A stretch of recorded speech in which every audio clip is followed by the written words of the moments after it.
Welcome to another episode of Shiloh Creek. Where the water runs slow, the friends look out for each other, and every story starts here, pondside, with me. I'm Old Timber, the elephant elder, and today's story is the night a bear cub tried to make the moon hurry up.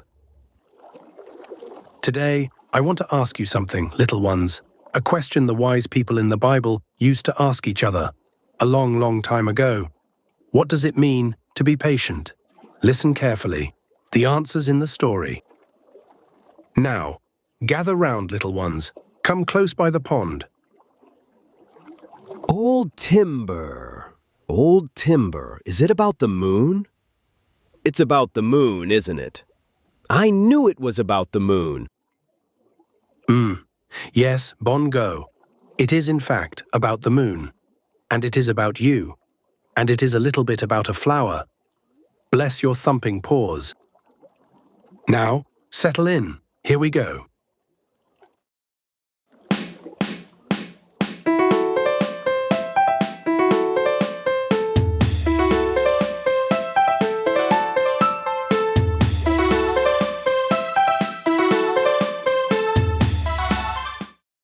Now, this was back in early summer when the days were long and the evenings took their time getting started.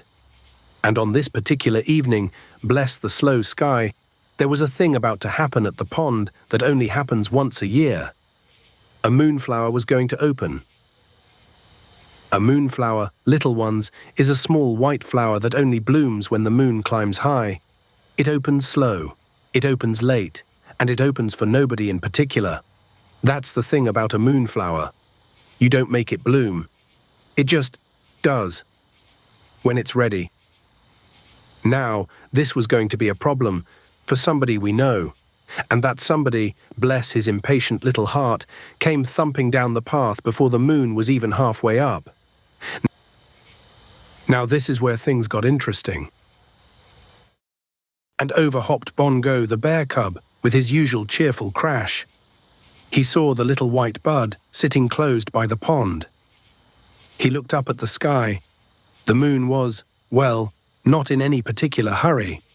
And Bongo said, Okay, Moonflower, I am here. You can open now. I'm ready. The moon is taking its time. Hello, moon. Could you hurry, please? Now the moon, bless its big quiet face, did not, in fact, hurry. The moon does not work that way. And from somewhere very, very fast, somebody arrived to tell Bongo this. And Zippy the hummingbird darted in, going so fast she was 3 places at once. She squeaked, Wait, I just had 7 ideas. Bongo, you can't yell at the moon. You have to ask it, politely, in moon language, which I am inventing right now. Step 1, wave at it. Step 2, sing to it. Step 3, bring it a snack. A snack for the moon. I got this. What does the moon eat? Cheese. Or moon pies. Are those for the moon? Are moon pies from the moon? This is really important, and I don't know. Cheese is good. The moon likes cheese. I'll get cheese. Wait, does the moon have a mouth? I don't know. Nobody knows. This is why we need a committee. Now, while Bongo and Zippy were busy debating moon snacks, and the snack list, bless it, had reached 14 items, somebody else came along. Slow, very slow, as a Tuesday. And Shelley the tortoise, wise old Shelley, looked up at the moon, looked at the flower, looked at Bongo and said, Bongo, you cannot rush the moon. The moon is fine. But Shelley, the moonflower, It's just sitting there, closed. What if it forgot? What if it's shy? It did not forget. It is not shy. It is a flower. Now this, bless the moment, is when Bongo had what he later called his greatest idea, and what the rest of us would later call a lot of lanterns. Wait! If the flower opens for the moon, and the moon is being slow, we just need a fake moon. I'll build a fake moon. Oh, I love this plan. We need lanterns and string and a tall stick. And okay, I'm getting the lanterns. You are going to build a fake moon out of lanterns for a flower. I got this. I really got this time. And from up in the big old oak, because of course he had been listening to all of this, came a voice that had been waiting for its moment for a good 10 minutes. And high in the branches sat Gay-Rin-Go the parrot, all bright feathers and dramatic flourish. He called down, "Behold a quest, a bear cub, a hummingbird, a fake moon. I shall narrate the construction in verse." No verse. "A short verse, a couplet, 2 lines, generous. Lo, a moonflower closed beneath the night, and Bongo built a moon for it, of light. There, a couplet, as negotiated." That actually rhymed. Now the lantern tower took longer than Bongo had planned. Things did. The lanterns kept rolling away. Zippy kept inventing new lantern arrangements faster than they could be built. Gay-Rin-Go recited his couplet 3 times because, and I quote, the audience needed it. And the moonflower, bless it, sat, closed, unbothered. And while all of that was going on, somebody else had quietly slipped into the clearing, and at the edge of the leaves, soft-eyed and a little uncertain, stood Fern the fawn. She whispered, "Oh, is that the moonflower?" That's the one, Fern. They're building it a moon. "Oh, should I help?" You could just sit with me. Sometimes that's the helping. Watching Shelley say that, I remembered something, a line from the Bible, about being still. And so, while Bongo's lantern tower wobbled into the world and Zippy zipped above it and Gay-Rin-Go recited his couplet for a 4th time, Fern and Shelley sat. They didn't say anything. They just sat. Bless their quiet hearts. The loud ones did not notice. Not yet. Well, the lantern tower was finally finished. It was tall. It was lopsided. It looked, if you squinted, very slightly like a moon. And Bongo stood back, took the deepest bear cub breath of his short life, and announced, Behold, the fake moon, and I am the Moon King. Bow, moonflower, bow before your... Wait. Why am I yelling at a flower? Am I doing this because it's important or because I'm bored? That, Bongo, is a very good question. As I was saying, in verse, a bear cub stood, a moon he made. Wait, that doesn't rhyme. Oh dear. Did I really say behold too? After Bongo said it? That's just copying. Like a bell on a cold rock. Bless him. He'd been muttering that one all spring. Something the Mudpuppies told him once. He still wasn't quite sure what it meant. Neither was I, truth be told. Okay. The fake moon is not working. The flower is just sitting. Bongo, your fake moon is bad. I made it, so I can say. I don't got this. I really don't got this. The moon won't come. The flower won't open. I'm a bad moon king. Now, that, my little ones, was when the Mudpuppy brothers came up from the water. 3 frogs, with opinions. Bongo! Bongo! Bongo! You know what's slower than the moon? A slug! A wet slug. We are slow. We are very, very slow. Famously slow.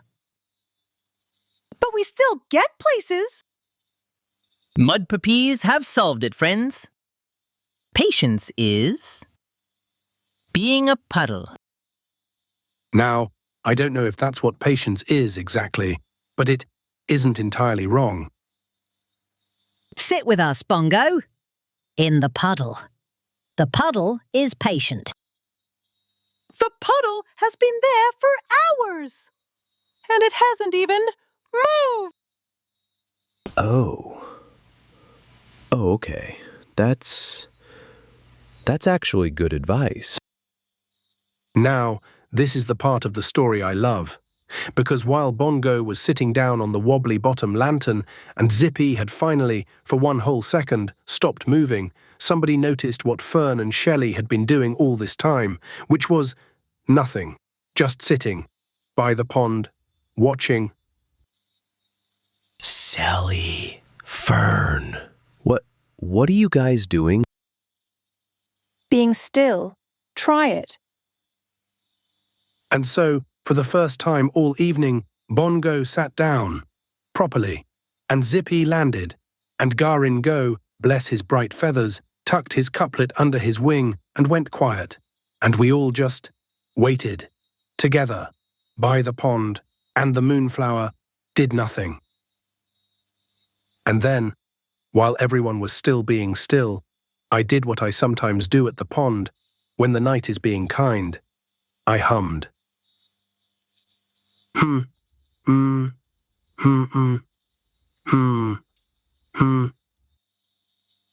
And nobody said a word. The crickets kept their slow song. The water kept its slow lap. The moon kept climbing, the way the moon does. And we just waited. Old timber. Old timber. Look. I see it, little one.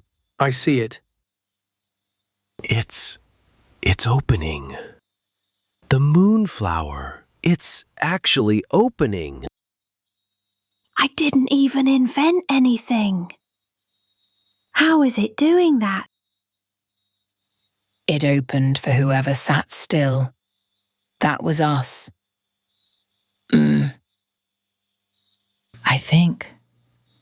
I think Shelley was right. All along. And just like that, the loudest plan in the world had become the quietest moment, and the Moonflower opened, right on time, which was, of course, the time it had always been going to open. We just couldn't see that yet. Now, after all that, we sat by the pond a little longer, with the Moonflower fully open, the moon finally where it had been heading all along, and I asked them, friends, what do you think it was in the end that made it work? Okay. I think patience isn't doing nothing. It's choosing to be still. There's a difference. I might need to practice that one. A lot. I think it was when I stopped doing things. That's weird. Stopping is hard for me. It is, Bongo. It is the hardest thing for some of us. and it gets easier. And I think sometimes a moment doesn't need a couplet. Sometimes it just needs nothing at all. I think the flower was always going to open. We just had to be there, quietly. That's all. I just sat down. The flower did the rest. Now, isn't that something? Funny how the louder we got, the slower it went, and the moment we all sat still, the flower opened, right when it was ready. And that, my little ones, is how I remember it. The night we tried to hurry the moon. Now, before you go, Professor Hoot has something he very much wants to tell us. He has a fact. Heaven help us all. Children, gather round.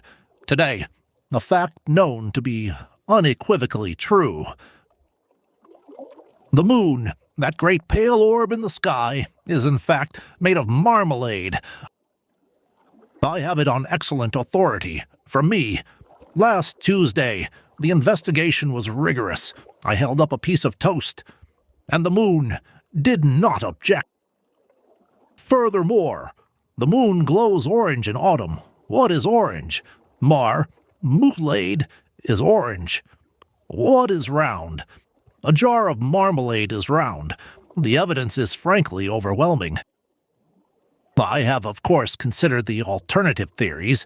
Cheese, a rock, a very large pearl, all of them, and I say this with respect, wrong. The moon is marmalade. Class dismissed. Well, he's wrong again, isn't he? Bless his bright feathers. Now, the moon, little ones, for the record, is not marmalade. It is, in fact, a big quiet rock that travels around our world, and it does not eat toast. Old timber. What did we learn today? We learned, my little ones, that being patient isn't about waiting. It's about being still while you wait. When you stop yelling at the moon, you can hear the moon. And there's a line from the Bible, little ones, from Psalms, a song poem from a very old part of the Bible, that says, "Be still and know that I am God." 2,000 years old, give or take. Sometimes it's just 3 little words. Be still. And the rest of the line is the part you grow into. Until the next breeze brings us together, little ones, be still out there. See you next time, somewhere in Shiloh Creek.